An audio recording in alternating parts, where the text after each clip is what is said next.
ရှစ်တက်တဲ့သူလို့လူသိများတဲ့ SCP-096 ပါသူကပုံမှန်ဆိုရင်ငြင်းငြင်းလေးနေတတ်ပေမဲ့တစုံတစ်ယောက်ပါသူ့ရဲ့မျက်နှာကိုဓာတ်ပုံထဲမှာဖြစ်စေဗီဒီယိုထဲမှာဖြစ်စေမြင်လိုက်တာနဲ့သူဟာယူသွတ်သွားပြီးတော့အဲ့ဒီလူစီကိုမယမနာလိုက်လံတက်ဖြစ်ပါတော့တယ်သူစီကနေဘလောက်ဝေးဝေးပြပြဘလို့ပုံပေါ်သူကတော့ရှာဖွေတွေ့ရှိလာမှာပါဒါကြောင့်သူ့ကိုမြင်လိုက်ပြီဆိုရင်တော့လူမြောက်ကိုလမ်းမရှိတဲ့လောက်ပါပဲ God damn it. It's all in his face.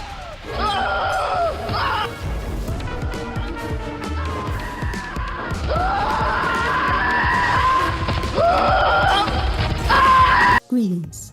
Welcome to the SCP Foundation Research Center. The purpose of the center is to study and... What the hell?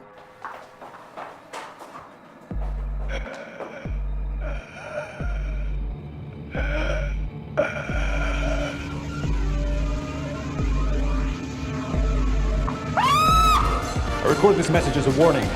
The SCP Foundation is not a myth. The organization is real and they're ready to eliminate anyone to hide their existence.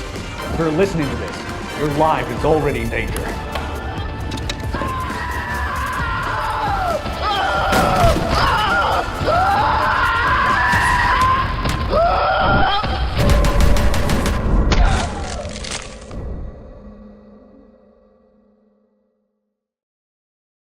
SCP တိုင်းကကြောက်စရာကြီးပဲလားဆိုတော့မဟုတ်ပါဘူး